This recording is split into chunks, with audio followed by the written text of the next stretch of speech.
Hello everyone and welcome to our little lecture on digital painting.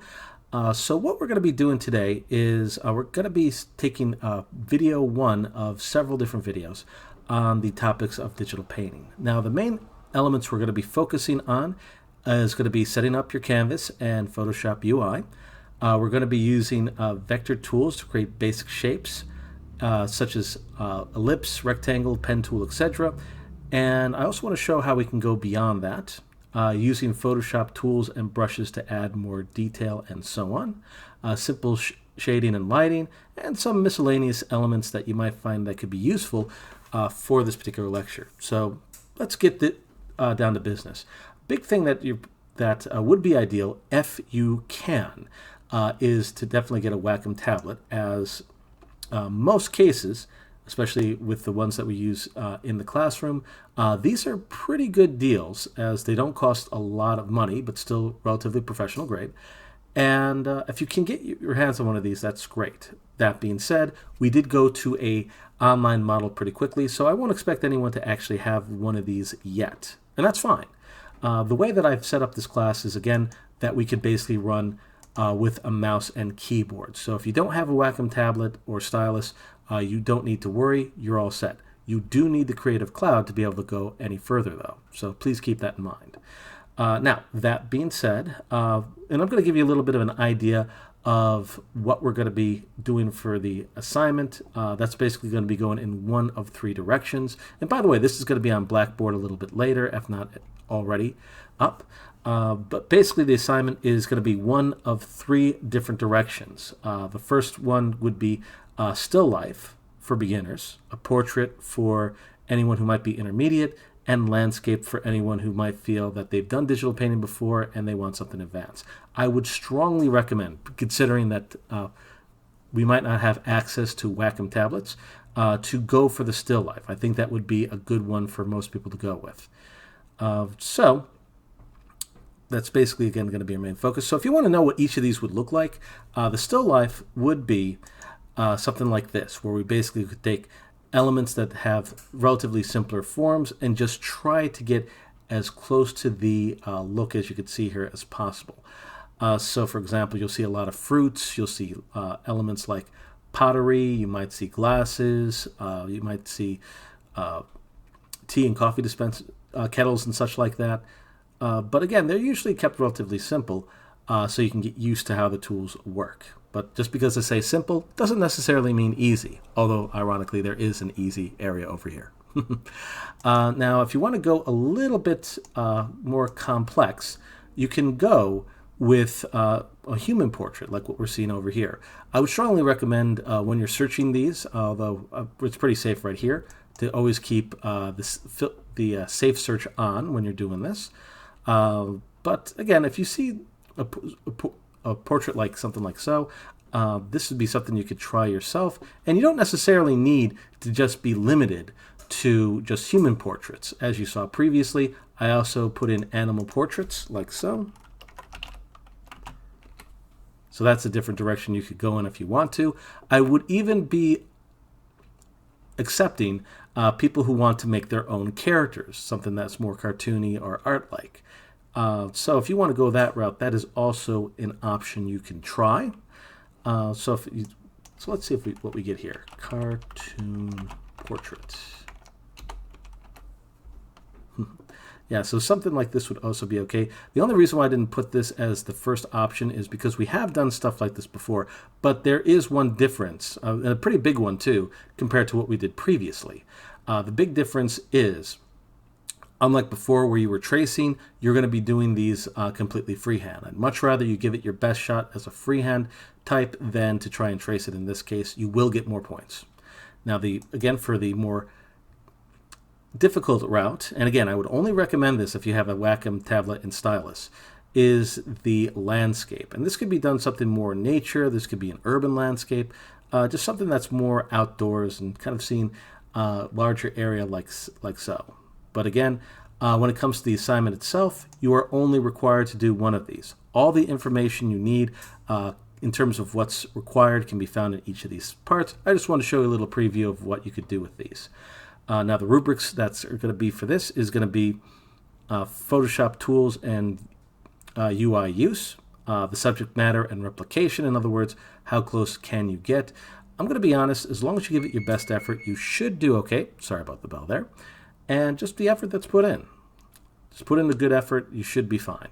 Also note that this is going to be given a little bit more time, a week and a half to work on this. So you should have a decent amount of time to work on this itself. So that's pretty much the long and short of everything I wanted to show in this case. All right, so let's get on to Photoshop itself, just so you have a really good start for yourself. Okay, so what I would recommend for Canvas, at least that we're working on here, and a couple of little things I'd like you to keep in mind, is the following. I would start off by going to the Arts and Illustration area that's here, and I would recommend using the postcard as your starting point. Now, the reason why I recommend this as a starting point, but not the ending point, obviously, is it's a pretty good size that'll get you some pretty good quality. So if you're going to be working on a stronger powerhouse, or you're going to be working on something a little bit not quite as powerful, you should still get some good quality with this. Also note, it might only be 4 by 6 inches, but the resolution is quite high in this, 300 pixels per inch. This would be the size, I would say, that you should work from here. Now, if you want to get an idea of how many pixels that is, I could just switch this over so you can see. So this is roughly 1200 by 1800. That's going to be good for our purposes. So, and yeah, so everything else looks like it's pretty good. RGB color, 8-bit. Now again, if you're going for landscape, you might want to go for the landscape preset. If you're going for portrait, you might want to go with this. And it all depends on exactly what's necessary. So just for now, I'll keep it as the portrait for now and hit create. Now, I'm just going to name this as a test, or basically painting demo and then my last name. Now again, this is just going to be a little bit of practice first, although there are going to be areas that I am going to be covering that I would strongly recommend you try, because it will make things a little bit easier for the paint part of this. So, but I'll leave that up to you. But I'm going to create, and bam. So here we are with our canvas. The only thing I don't like about this canvas, though, it is a little bit on the tall side. So what I would recommend at this point, if you're going to use this preset, is immediately go to image, go to image size or canvas size. Either one will be fine, because we have nothing up here yet anyways. But you know, I'm going to be safe. I'm going to go canvas size, and we have the width and height both here, both in inches. I would strongly recommend making the height 5. You can keep the width at 4 at this time. But once you hit OK here, and that's fine, proceed. It's a pretty nice little canvas that we can at least start working with. Again, if you do want to make this bigger or smaller, that's fine. I just wouldn't go under 1,000 pixels because the picture will be quite tiny. So I think we're good here. Now, another thing I'd recommend highly is change your user interface when you're about to paint. If you go to the little area that we have at the upper right, you'll remember that you'll have some preset areas that we can work with, and we're actually going to choose the painting option over here. Now I'm currently using Photoshop 2020. If you're getting this for yourselves, this is hopefully going to look at least a little familiar. But the nice thing about this is you have some preset areas that to work with right away. Elements for red, green, and blue for colors here to get started. CMYK, grayscale, pastels, lights, and so on. Pretty much almost any starting spot that you potentially could use. Now, another thing that's nice about this too is you do have a lot of preset brushes you could start with. I wouldn't really mess around with this too much unless you have a good feel for what you're doing. That being said, if you start experimenting with the brushes, because there is quite a few of them, you could go to General Brushes, use Soft Round, and this will get you back to square one, give or take. But there's also fun ones like the Dry Media brushes, and some of the other ones have some very unique shapes and designs. Once again, the best way to take advantage of these is to have a Wacom tablet and stylus, though. That being said, there's still some stuff and some very interesting things you could do with some of these with a little bit of experimentation, possibly even using some of the tools that are in this software. Okay, so I'm just zooming in a little bit. Okay, so that looks pretty good to get started. So let's give this a try. Now what I'm going to do is I'm first going to create myself a new layer just to be on the safe side. And what I want to show first is I want to show you how to make basic shapes in Photoshop so that you can basically get started with the whole process. So again, if you go to the left area, you'll see a couple of tools that hopefully seem familiar. Now we've already gone over the text tool, so I'm not going to go too much into that, but you have a little friend called the pen tool, which works very similar to what we've done before. And we also have the ellipse tool. So this is where we're going to make our shapes, and I just want to take a moment or two to explain this. Now, when you're using the shapes, I would strongly recommend literally making sure that your thing says shape here, because there's options for you can make it a shape, you can make it a path, you can make it pixels, but shape is going to be our better bet here. You can also change the fill, so hopefully this should seem kind of familiar, to whatever color you want. So let's say that I want something that might be maybe a bit red. I can basically just click up here just to get started. I can go to my color picker and choose whatever color I want. Again, the hue, saturation, and black can be found. RGB, CMYK, pretty much almost any kind of way that you can think of a color you can find here. You can also go as far as just choosing one of these starting colors and then use the hue and saturation to adjust and change that however you need. So I'm pretty happy with that. You can also put in the stroke as well. And just for now, just for our first shape, I'm going to leave that on because I do want to demonstrate something with this. So yeah, I'm just going to click and drag. And the moment I let go, there's my shape, there's my color, there's my stroke.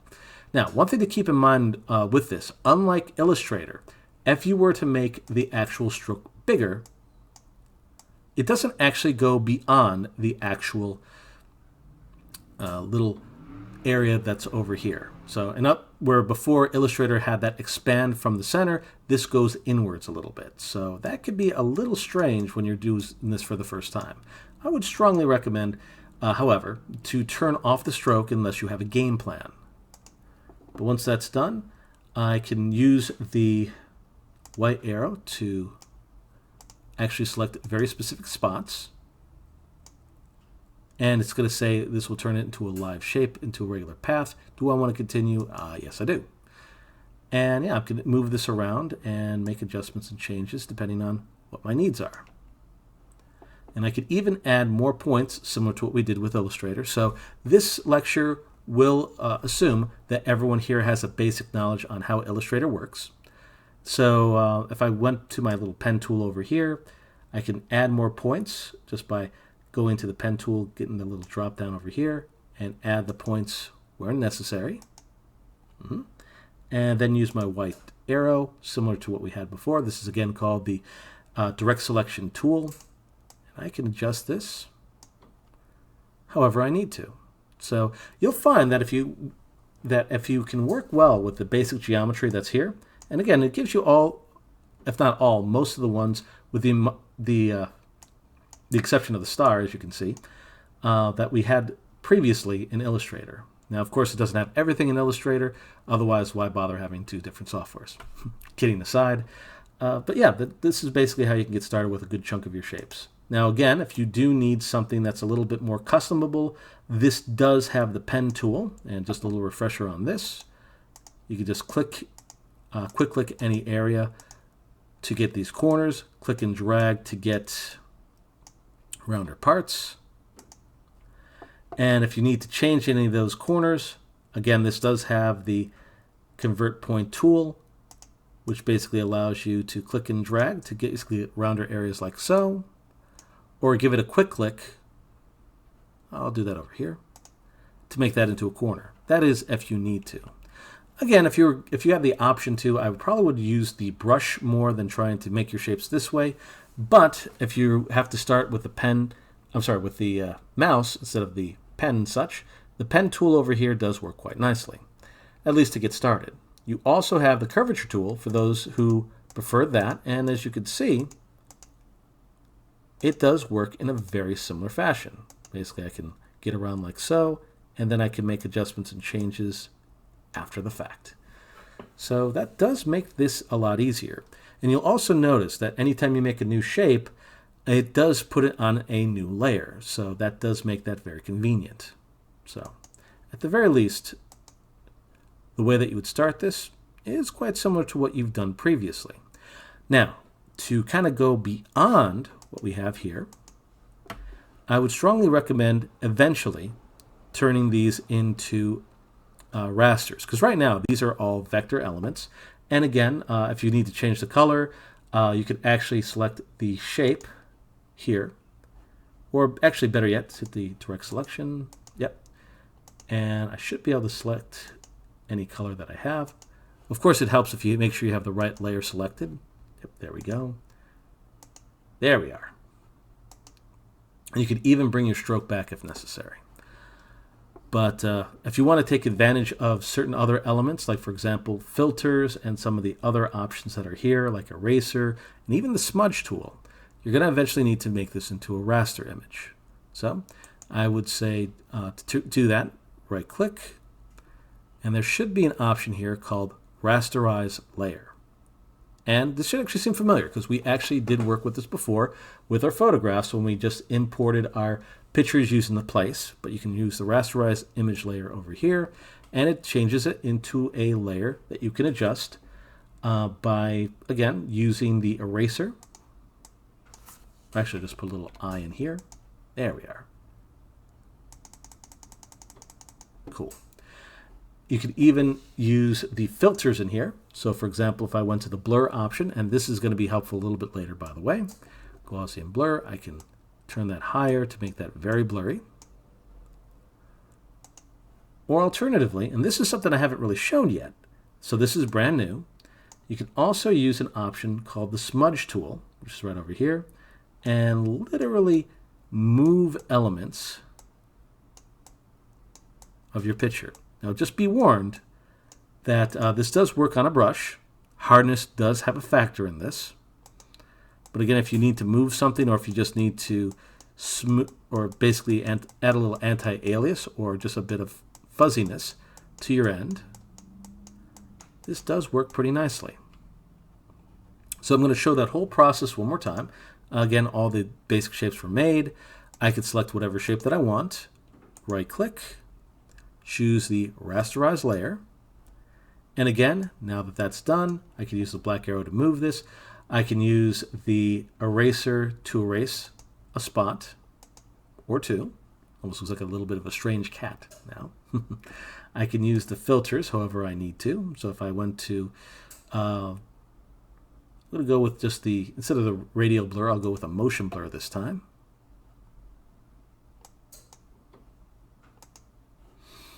And I could even use this little smudge tool